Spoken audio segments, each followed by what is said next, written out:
Student कल cooperative banks में इस टॉपिक में वीकनेसेस ऑफ कोऑपरेटिव बैंक इसके बारे में डिस्कस किया।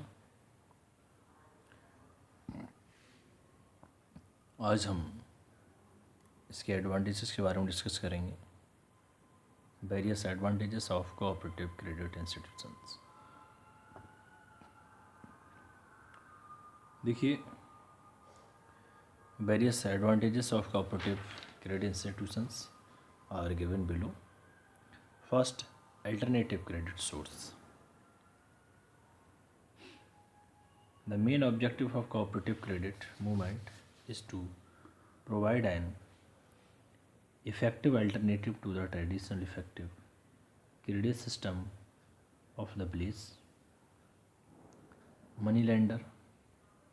The cooperative bank tend to protect the rural production population from the money lenders. The money lenders have so far dominated the rural areas and have been exploiting the poor people by the charging very high rates of interest and manipulating accounts.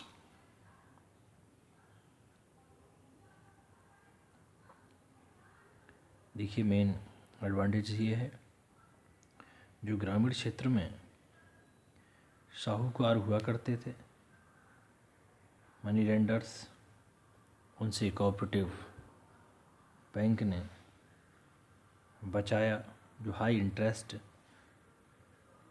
के रूप में एक मोटी रकम money lenders को देते थे।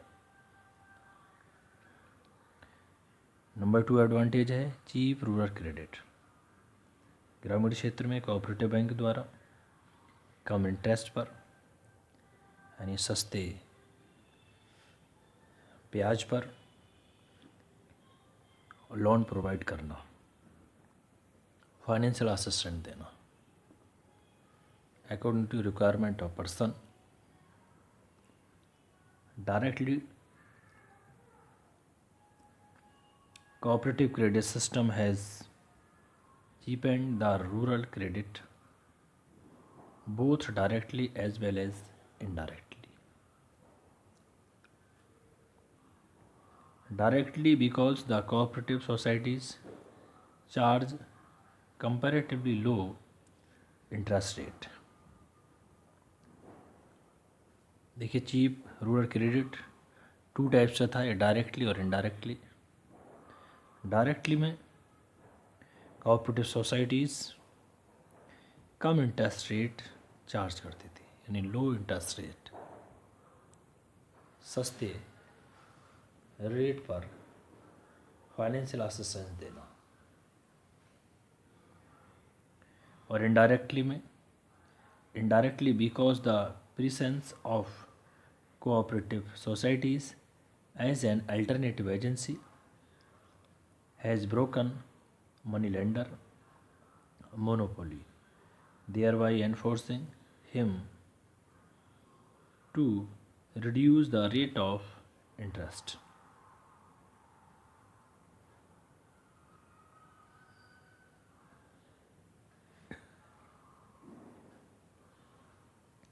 Number 3, productive borrowing.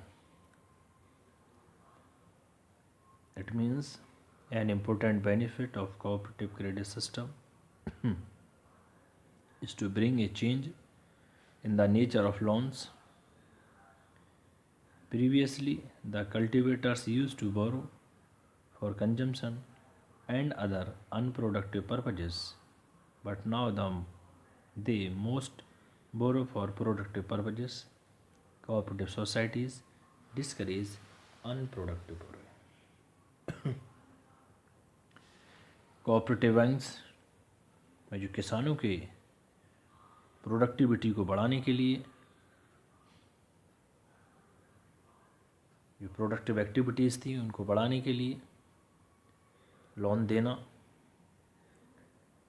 जैसे कृषि के रिगार्डिंग, कोई भी खेती के यंत्र खरीदने के रिगार्डिंग, खाद बीज के रिगार्डिंग, लोन देना, और जो अनप्रोडक्टिव एक्टिविटीज़ थी उनके लिए क्रेडिट असिस्टेंस प्रोवाइड ना करना, क्योंकि जो अनप्रोडक्टिव एक्टिविटीज़ हैं, जो अनप्रोडक्टिव बोरोइंग हैं, उनसे रिकवरी में प्रॉब्लम क्रिएट होगी।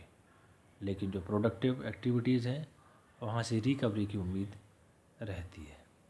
Number 4, encouragement to saving and investment. और ग्रामीण क्षेत्र में कोऑपरेटिव का मेन मोटो था कि ज़्यादा से ज़्यादा फार्मर्स अपनी सेविंग को इकट्ठा करें और उसको एक अच्छे लेवल से इन्वेस्ट करें।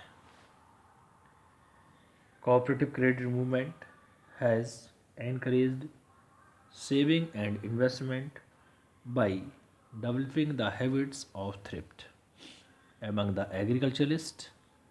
Instead of hoarding money, the rural people tend to the deposit their saving in the cooperative or other banking institutions.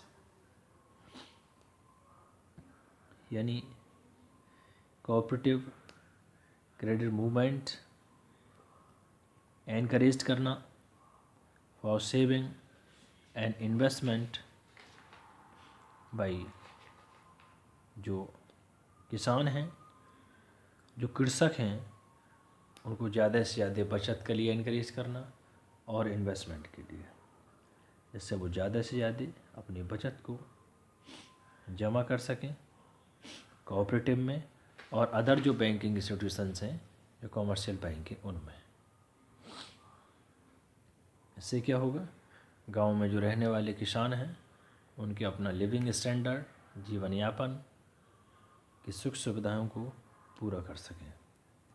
Number 5, improvement in farming method. Cooperative societies have also greatly helped in the introduction of better agricultural methods. Cooperative credit is available for purchasing improvement seeds, chemical fertilizer, model implements, etc. The marketing and processing societies have helped the members to purchase their inputs cheaply and sell their produce at good prices. देखिए, improvement in farming method, ऐसे methods को adopt किया जाए जिससे farmers अपनी productivity को increase कर सकें, और बैंक द्वारा भी फार्मिंग को इम्प्रूव करना, जैसे टाइम पर खाद बीज देना, chemical fertiliser, modern implements and कृषि यंत्र हैं उनको प्रोवाइड करना, जिससे किसान टाइम पर अपनी ज़मीन में बीज डाल सकें, अच्छे ढंग से उनकी पैदावार हो, जिससे किसानों की प्रोडक्टिव एक्टिविटीज़ को इनक्रीज किया जा सके। And help the member to purchase and inputs cheaply and sell their product at good prices, और किसानों को उनके फसल का उचित मूल्य मिल सके, अच्छे प्राइस मिले और अच्छे बाज़ारों में उनकी सेल हो सके। Next number 6, sale role of cooperative banks before 1969। देखिए 1969 में कोऑपरेटिव बैंक का क्या रोल था। Till the nationalization of major commercial bank in 1969, cooperative societies were practically the only institutional sources of rural credit. Commercial banks and other financial institutions hardly provided any credit for agriculture and other rural activities. Cooperative credit to the agriculturist as a percentage of total agricultural credit increased from 3.1% in 1951 to 1952 to 15.5% in 1961 to 1962 and further to 22.7% in 1970 to 1971. On the other hand, the agriculture credit provided by the commercial bank as the percentage of total agriculture credit remained almost negligible and fell from 0.9% in 1951 and 1952 to 0.6% in 1961 to 1962 and then rose to 4% in 1970 to 1971.